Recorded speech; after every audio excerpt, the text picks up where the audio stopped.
The Depth to Delve Deep by Rote. Chapter 20 Heritage. The following day, in a fine feeling kind of way, Rote chats with a couple of traveling Irishmen in his dorm. They talk about Ireland. Rote asks them to where to go on the Emerald Isle if he should ever get the chance to travel there. Over there is where he longs for lineage, having learned of his Irish-Scottish descent during a long-drawn desire to find roots. And while in Scotland, he's already discerned from his many inquiries into the local shops along the Royal Mile, catering to Celtic clans, with their kilts and tartans displayed, that his biological mother's maiden name, née Maguire, seems to originate from County Fermanagh, Northern Ireland.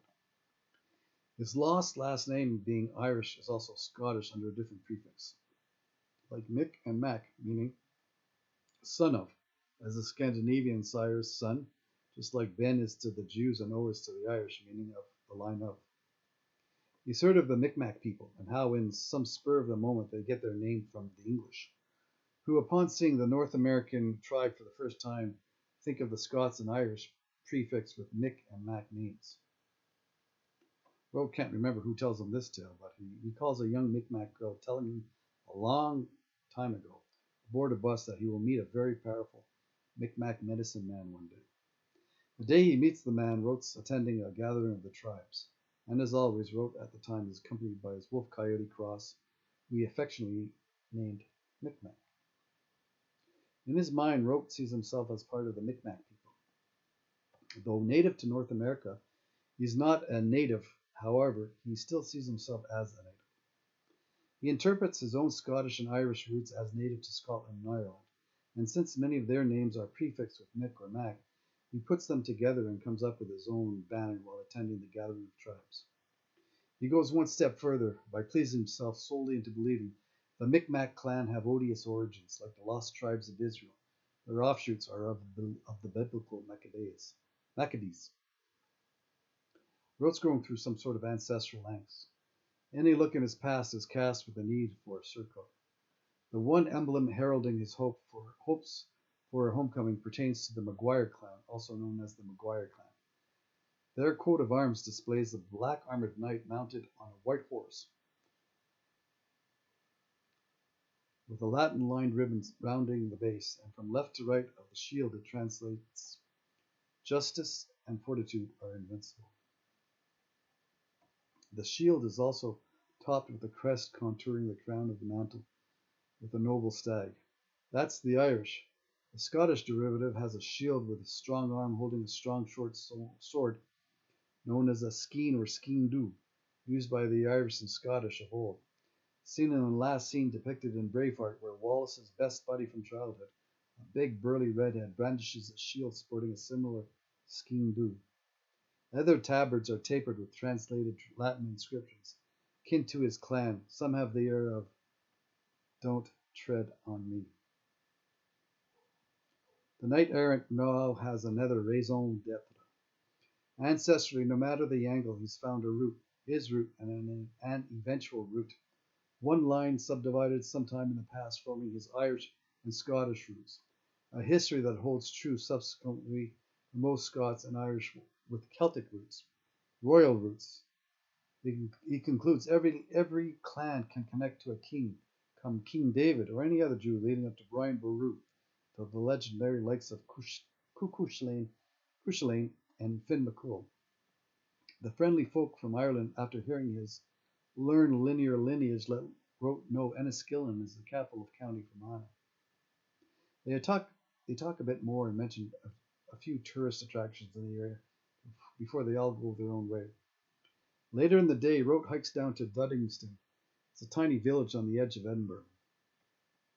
It's where the oldest inn in the area is. Inside the inn's pub, Rote sits at the rounded bar. Like on the sign outside, he sees a mounted ram's head with horns. The pub has a skittle alley with a Stone Age quality and a rustic character to it. It reminds him of the old cartoon, The Flintstones. While having a couple of pints, he notices, as Jesus is to James, a man who looks like the brother of famous actor Sir Sean Connery. Sean is a staunch Scottish patriot seeking independence for the Scots from the British system dominated by the English. Eventually, Rote leaves the inn's pub and heads back to the hostel, believing the man he meets back in the 600-year-old Sheep's Head Inn is not 007's younger brother Neil, and he's a close cousin. On the way back, Rote relieves himself in a bracken or briar bush. He's so drunk he can't tell, and after he falls, he can't get back up through the entangled mess. He has to head to the narrow road on hand and knee. Later in the evening, Rote befriends other backpackers down in the hostel pool room along with the lads from the Emerald Isle. Tennant's lager is being sold for 50 pence per can. He plays a couple of games of pool and heads out after one of the backpackers suggests a place to go.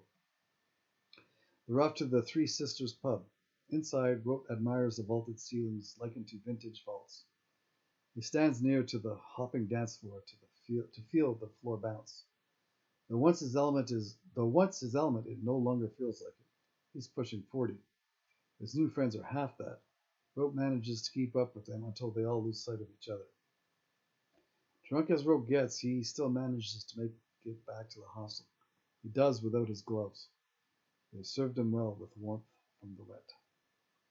It's not hard to see him stumbling into the hostel, fumbling and rumbling all the way through the entrance, through the many doors partitioning his path, passing the main foyer and hallway, up the stairs, and in through the door of his hoped-for dorm. Happenstance. Drunk like a skunk, he begins to remove his clothing as if he's alone in his own house. By bouncing like a pinball from one bunk to the next, besotted and allotted trail of clothing can be tracked from the dorm entrance to the top of his bunk, drunk. Like a collage, clothing is strewn like straw, cluttering an already cluttered floor, filled with the belongings of the many backpackers sleeping sound. With an awkward agility and maladroit mobility, he bungles his body onto the top bunk, drunk. He rolls off without rest before he has a chance to pass out, hitting the floor below with duress. He wakes up a few people in the process. They help the sack sod up to the top bunk, drunk, only to hear him hit the floor a few seconds later with the same thunderous thump. This time he feels his wrists catch the weight of the fall. Pissed and peeved at the pain, yet moments later lapsing as if another avail is calling, he tumbles towards the garbage can set between his bunk and the others. He leans like a lean-to over it and lets go a yellow stream straight into the wastebasket. Like pissing in the public pissoir or piscina, he behoves the bucket as the beloved boy of Belgium, Brussels sprout. The pisser, the mannequin piss, rushes through his brain. Whether he realizes it or not, a few fellows are woken that night. Some even help him off the floor he so freely falls to. However, some of them feel far removed from friendly after seeing him pee in the pail. A remorseful Rote acknowledges slightly the next day with cold stares. And rather than hang around a room hung over where he is to be reproached with ireful looks, he heads out of the dorm and hostel to another castle on the outskirts of Edinburgh.